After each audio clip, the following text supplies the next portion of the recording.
My father disowned me for being gay and kicked me out of the house, but came looking for me when Hello, my name is Gabriel. I am 28 years old today, but the story I am about to tell happened over the past 10 years of my life. It's a difficult story, full of pain, but also of discoveries about forgiveness, family, and what unconditional love really means. I know many of you may identify with parts of this narrative, and I hope it can touch your hearts in the same way it forever changed the course of my life. I grew up in a traditional family in the countryside of Minas Gerais. My father, João, was a mechanic and had a workshop in town. My mother, Maria, was a primary school teacher. We were a simple family, but united, or at least that's what I thought. My father was always a strict man, a man of few words, but I admired him deeply. He taught me how to change the car's oil, fix a faucet, to be a real man, as he used to say. Since I was young, I felt there was something different about me. I couldn't explain it, but I knew my feelings didn't follow the pattern everyone expected. At 16, when I finally understood I was gay, it was as if a giant puzzle finally fit together in my mind. But along with that relief came a terrible fear. How would I tell my family? I spent 2 years keeping this secret, pretending to be interested in girls, inventing imaginary girlfriends, living a lie that was eating me up inside. Each day that passed, I felt more distant from my parents, especially my father. He noticed my change in behavior and constantly asked if I was okay. I just nodded and said it was a teenage thing. At 18, in my last year of high school, I met Lucas. He had recently moved to our town and was different from all the boys I knew. He was sensitive,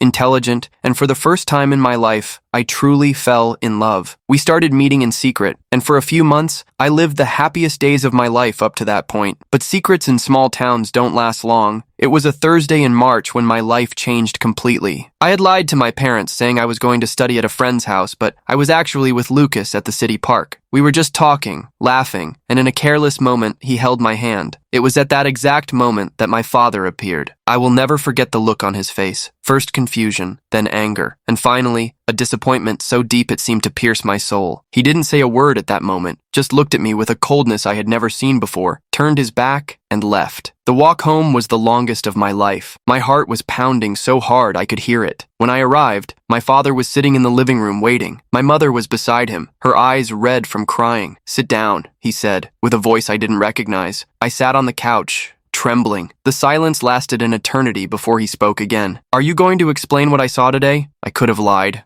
made up an excuse, but something inside me said it was time for the truth. With a trembling voice, I confirmed his suspicions. "Dad, I'm gay." The words came out as a whisper, but the impact was like thunder. My father stood up abruptly, his face red with anger. "No, not in my house. I didn't raise a son like that," he started yelling, saying things that still hurt when I remember. He said I was a shame to the family, that he had failed as a father, that I was sick and needed treatment. My mother tried to calm him down, but her own tears showed she was devastated too. "You have 2 options," he said, finally stopping the shouting. "Either you get help to cure this disease or you leave my house. I won't accept this under my roof." I looked at my mother, hoping she'd say something, defend me, but she just looked away. At that moment, I understood I was completely alone. "I can't change who I am, Dad." "Then you've made your choice." That same night, I packed a bag with some clothes and left home. I had nowhere to go, no money, nothing but the clothes on my back and a broken heart. I walked the streets until dawn, trying to process what had happened. Lucas took me in for a few days, but things at his house also got complicated when his parents found out. I ended up going to the capital, São Paulo, hoping to start over. The first months were the hardest of my life. I slept in shelters, on the streets, worked any job I could find. I washed dishes in restaurants, handed out flyers, cleaned offices, anything to survive. The homesickness was a physical pain in my chest, but my wounded pride kept me from going back. I tried calling my mother a few times, but my father always answered and hung up when he heard my voice. Once I managed to speak to her briefly. She cried on the phone and said she missed me, but that my father was unyielding. "He says he has no son anymore," were her words, which broke me in half. Being abandoned by my family so young forced me to grow up quickly. I learned to be independent, to fight for my dreams, to depend on no one but myself. I finished high school at a public night school and, working during the day, managed to take a technical course in IT. At 22, I got my first real job at a tech company. I was just an assistant, but for the first time in years, I felt my life was heading somewhere. I rented a small apartment, nothing fancy, but it was mine. It had a bed, a small fridge, a 2-burner stove, and to me, it was a palace. It was around this time that I met Andre, a programmer at the company. He was a few years older, experienced, and became my mentor both professionally and personally. Andre helped me understand that being gay was not a character flaw, not a disease, not anything my father had told me. He introduced me to a community of people who, like me, had faced family rejection,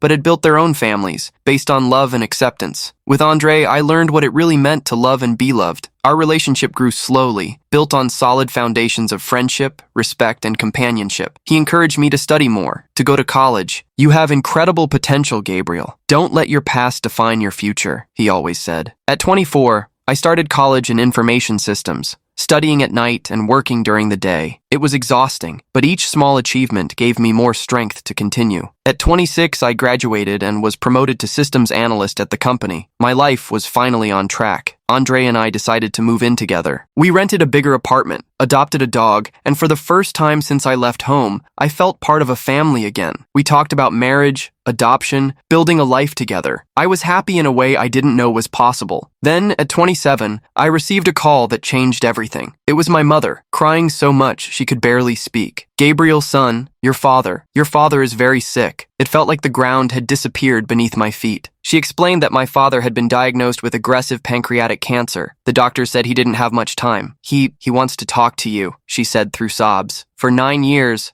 I had imagined this moment thousands of times. Sometimes I dreamed my father would look for me, ask for forgiveness, accept me. Other times, in my worst nightmares, I imagined getting the news of his death without us reconciling, but I never imagined it would be like this. Andre held my hand as I processed the news. "You need to go," he said gently. "No matter what happened, he's your father." The trip back to Minas was a roller coaster of emotions. Anger, fear, hope, sadness, all mixed in my chest. When the bus stopped at the city station, for a moment I thought of turning back, but I knew if I didn't go now I'd never have another chance. My mother was waiting for me at the station. She had aged a lot in those 9 years, but her eyes were still the same loving eyes from my childhood. We hugged and cried right there, in the middle of the station, not caring who was watching. "He's very weak, son," she warned me on the way home. "The cancer, it's advanced, but when he learned you were coming, it was the first time in weeks I saw a sparkle in his eyes." The house was exactly as I remembered, but at the same time it seemed smaller, older. My father was in the bed in my parents' room, connected to several medical devices. When he saw me at the door, his eyes filled with tears. He had lost a lot of weight, was bald from chemotherapy, but he was still my father. The man who taught me to ride a bike, who took me fishing on Sundays, who told me stories before bed. "Gabriel," his voice was a weak whisper. I approached the bed, not knowing what to say or do. He reached out his trembling hand to me, and I held it. "Forgive me," was the first thing he managed to say. "Forgive me, son." And there, holding the hand of the man who had rejected me, kicked me out, disowned me, I felt all the anger I'd carried for 9 years dissolve like sugar in the rain. I spent the next 3 weeks by his bedside. We talked about everything, my life in Sao Paulo, Andre, my job, his fears and regrets. He told me he never stopped loving me, but didn't know how to deal with something that went against everything he'd learned about how a son should be. "I was raised in a different time, Gabriel," he told me one afternoon. "My father taught me a man was only one way. It took me years to understand that love doesn't have just one form." He asked me about Andre, and for the first time in my life, I could talk about the man I loved with my father. I showed pictures, told stories, shared my happiness. I saw in his eyes a pride I never thought I'd see. "You became a better man than I ever was," he told me. "Even after everything I did, you came back. That's strength, that's character." In the last week, he was very weak, but insisted on having a conversation with me. With great effort, he asked my mother to get some papers from the dresser drawer. "This is the deed to the workshop," he said, struggling to speak. "I want it to be yours. I know you won't work as a mechanic, but you can sell it.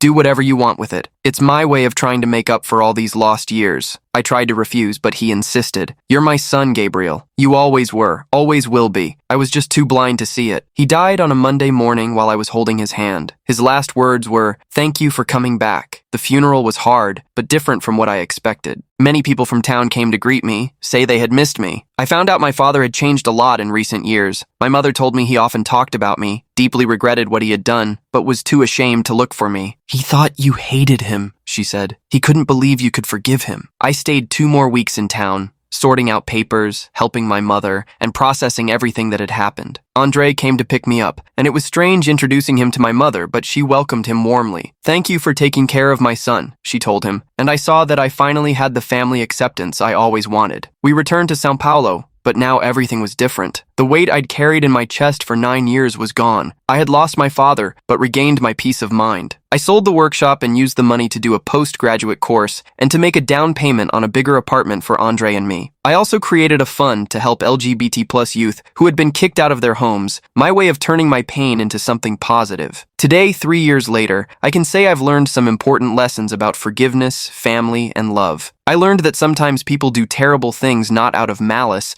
but out of ignorance and fear. I learned that forgiving doesn't mean forgetting, but means freeing yourself from the burden of anger. My mother now visits us in São Paulo regularly. She calls Andre her son-in-law and has even asked when we're going to get married officially. It's funny how life turns around. I know not all stories like mine have a reconciliatory ending. Many parents never overcome their prejudices. Many children never manage to forgive. I'm not here to say forgiveness is mandatory or that we must accept any kind of treatment in the name of family, but I am here to say that sometimes it's worth giving a second chance. Sometimes people can change. Sometimes love can overcome years of hurt and misunderstanding. My father looked for me when he was dying, but in truth, he looked for me when he finally understood that a father's love must be unconditional. He looked for me when he realized he had lost 9 precious years because of pride and prejudice. I don't know if I've completely forgiven him. Maybe forgiveness is a continuous process, not a single moment. But I know I chose not to carry anger in my heart anymore. I chose to remember the good moments from my childhood, the valuable lessons he taught me, and the courageous man he became at the end of his life, when he admitted his mistakes and asked for forgiveness. If you're reading this story and identifying with it, if you too were rejected by your family, I want you to know you're not alone. It is possible to build a happy and fulfilling life, even without the acceptance of those who should love us unconditionally. And if you're a father or mother struggling to accept a child who's different from what you expected, remember, true love has no conditions. Don't let pride and prejudice steal from you the precious years you could spend loving and supporting the one you should protect the most. Life is too short to waste time on anger and misunderstanding. Sometimes, all we need is the courage to take the first step towards forgiveness and reconciliation. My name is Gabriel. I'm 28 years old, and this is my story of how love can overcome anything, even years of rejection and pain. I hope it can touch your heart the same way it forever changed the course of my life.